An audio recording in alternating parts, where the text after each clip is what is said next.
كانت أغنية لطيفة قوي، بتقول الدنيا ربيع والجو بديع. بس الأيام دي الأوضاع اختلفت بقى ولا إيه، مش عارف الحقيقة يعني. احنا بنمر دلوقتي بجو مليان عجاج، عواصف ترابية مليانة تراب، وبتتأثر جامد طبعا جدا على الناس المرضى بمشاكل في الجيوب الأنفية أو حساسية الأنف أو الربو الشعبي. مع بعض يا جماعة في الفيديو ده هقول لكم ايه اللي بيحصل للناس اللي هي بتعاني من المشاكل دي، وازاي تحمي نفسك منها او تحمي حد بتحبه. لو انت الحمد لله يعني ما عندكش المشاكل دي، اي حد صديق ليك او معرفة ممكن انت تشارك معاه الفيديو عشان يعرف تتصرف ازاي، يبقى انت كده افدته بطريقة سليمة. هنتكلم اول على مرضى الجيوب الانفية. هنشوف دلوقتي ان الجيوب الانفيه السليمه والجيوب الانفيه الملتهبه موجوده معانا في الصوره. اول ناس بيتعبوا الحقيقه من الجو المترب ده والتراب، الحقيقه ذرات التراب كتير قوي، بيكونوا مرضى الجيوب الانفيه او الالتهاب المزمن في الجيوب الانفيه، ومرضى حساسيه الانف برضه، ومرضى حساسيه الانف. طبعا ذرات التراب التي لا ترى بالعين المجرده بتخش طبعا في عن طريق الانف، بتدخل فبتهيج الاغشيه المخاطيه اللي جوه، فبتسد الجيوب الانفيه.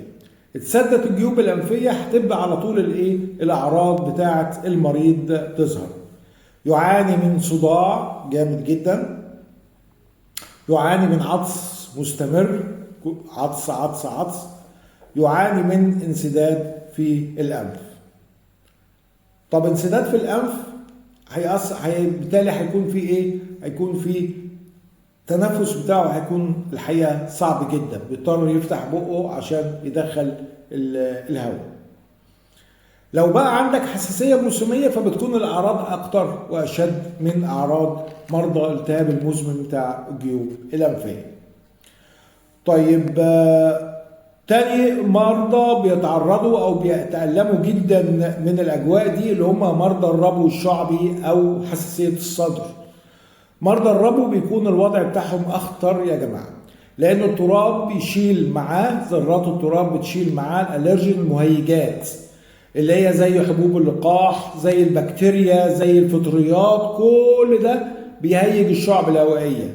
هيحصل له هيحصل له كحة بطريقة صعبة جدا، يعني هيحصل له كحة جافة بطريقة صعبة جدا، هيحصل له أزيز في الصدر، اللي قاعد جنبه واللي قاعد بعيد عنه بيسمع صوت النفس بتاعه، التزييقة بتاعة الصدر بتاعته، هيحصل له ضيق في النفس، ضيق في عملية التنفس.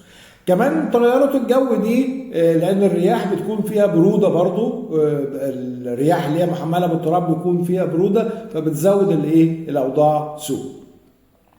طيب احنا اتكلمنا دلوقتي على المشاكل، نتصرف ازاي بقى في الاوضاع ديت ازاي؟ انا مريض جيوب انفية او حساسية انف او ربو شعبي او حساسية في الصدر. اول حاجة طبعا ما تخرجش من البيت الا للضرورة القصوى. طيب انا قاعد في البيت اهو، بقفل الشبابيك كلها بتاعت البيت، ولو كان في مسافات في الشباك نفسها بيخش منها الهواء طبعا المحمل بالتراب، فبحاول اقفلها على قد ما اقدر باي حاجه. عندي تكييف الفلتر بتاعه كويس ومجهزه كويس، ابدا اشغل التكييف بتاعي. عندي طبعا اضطريت ان انا اخرج، خلاص مفيش مشكله، انا راجل موظف لازم اروح الشغل، ما ينفعش ان انا اخد اجازه. وانا خارج طبعا لازم معايا الماسك اللي احنا هنشوفه دلوقتي ده N95. ده الماسك الوحيد يا جماعه اللي هو ابروفد او مصرح بيه من منظمه الصحه العالميه ان هو بيحمي الدخول اتربه بنسبه كبيره جدا، وده افضل انواع الماسكات. البخاخ، انا راجل عندي التهاب مزمن في الجيوب الانفيه، فباخد مثلا بخاخ في الانف، او انا مريض ربو شعبي باخد بخاخ عن طريق الفم. لازم البخاخ ده يكون في جيبي، حاجه اساسيه. الميه لازم يكون معايا ميه، كل شويه بشرب ميه، عايز مش عايز لازم اشرب ميه. روحت البيت ببدأ اغسل ايه؟ اغسل وجهي بمحلول الملح. اغسل وجهي بمحلول الملح، تمام؟ واغسل الانف برضو بتاعتي بمحلول الملح. طيب انا ما عنديش محلول ملح ومش عايز، مش هشتري يعني محلول ملح وكده. بمنتهى البساطه لو جبنا كوبايه ميه بنحط عليها معلقه ملح طعام، ندوب الملح، ندوب المعلقه في الكوبايه. حبيت كوبايتين يبقى معلقتين صغيرين اللي هم بتوع الايه؟ الشاي دول. وابدا اغسل وشي بيهم، وجهي بيهم، وابدا اغسل الايه؟ الانف، كل الفتحات بتاعتي ابدا ايه؟ اغسلها. انما لو زادت بقى الاعراض جدا بقى، ضيق التنفس والحاجات دي كلها، في الحال دي ما بسكتش يا جماعه، لازم ان انا ايه؟ ازور الطبيب المعالج بتاعي فورا، او اروح لاقرب طوارئ في اي مستشفى. العاصفه هتعدي يعني هتقعد يوم 2 3 4 5 اسبوع، انما هتعدي في النهايه، بس صحتك هي الاهم.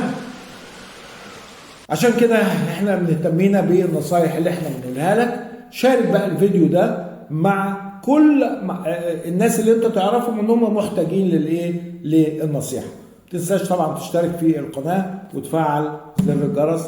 كان معكم دكتور محمد اليماني، قناه طبيب الاسره. اشوفكم في فيديو تاني ان شاء الله، والسلام عليكم ورحمه الله.